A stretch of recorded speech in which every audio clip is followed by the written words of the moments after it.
A história de José, lá do Antigo Testamento, é muito mais do que só um relato antigo, sabe? É, na verdade, um roteiro incrível sobre resiliência e propósito.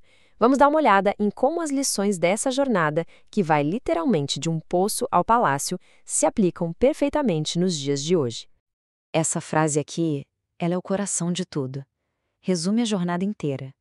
A ideia é que o processo, o caminho, pode sim machucar, mas é ter clareza do propósito final que cura, que guia a gente. A dor vira só uma parte da história, e não o fim dela.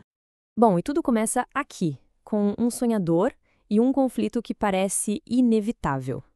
A própria visão que José tinha do futuro dele é o que o coloca em rota de colisão com as pessoas mais próximas. E aqui a gente vê um choque claro entre duas mentalidades. De um lado tem o José, o sonhador, que está com o coração em chamas por uma visão de futuro. Do outro, os maldizentes, que só conseguem enxergar problema, negatividade. É a clássica batalha da esperança contra o cinismo. E o mais fascinante é que sonhador aqui não é um elogio, de jeito nenhum. É usado como uma arma, uma forma de zombaria pelos próprios irmãos. Isso só mostra como uma visão grande pode despertar inveja e ser vista como uma ameaça. Pois é, a inveja dos irmãos acaba levando a uma traição terrível. E é aqui que a jornada de José mergulha numa baita incerteza. Ele se vê completamente perdido. Mas como a gente vai ver, ele nunca esteve totalmente sozinho. Essa é uma experiência que, nossa, muita gente consegue se identificar. Ter uma missão clara na cabeça, mas a realidade ser outra, completamente diferente. José sabia o que tinha que fazer, mas de repente se viu sozinho, perdido, sem rumo. É aquele sentimento de estar no meio do caminho sem saber para onde ir. E é justamente nesse momento de desorientação que surge uma figura-chave, um certo homem. Ele representa aquela ajuda que a gente não espera, sabe? Aquela pessoa que Deus ou o destino coloca no caminho bem na hora certa para dar a direção que a gente precisa. Depois de ser vendido como escravo, a história de José podia muito bem ter acabado ali. Mas em vez disso, é aqui que a gente descobre o princípio central dessa história toda.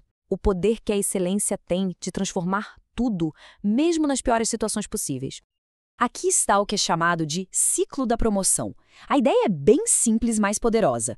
A oportunidade não nasce da tarefa ser grande ou importante, mas da excelência com que se faz qualquer tarefa. É sobre dar o seu melhor, não importa no quê, e o reconhecimento vai ser uma consequência natural. Vamos ver um exemplo bem prático. José recebe uma tarefa que parece super simples, com um prazo bem tranquilo: cortar a grama em uma semana. Só que a mentalidade de excelência do José muda o jogo. Ele faz o trabalho de uma semana inteira em um único dia. E com isso ele cria um problema bom. O que fazer com os outros 6 dias? Essa eficiência fez ele se destacar na hora. E essa mentalidade, que ele aplicou a absolutamente tudo, foi o motor da ascensão dele. Não foi sorte. Foi um padrão. Uma consistência de excelência que o tirou da condição de escravo para governador da casa do seu mestre. O ponto central é esse: a excelência atrai coisas boas. Pode ser chamado de favor divino, de reconhecimento, o que for.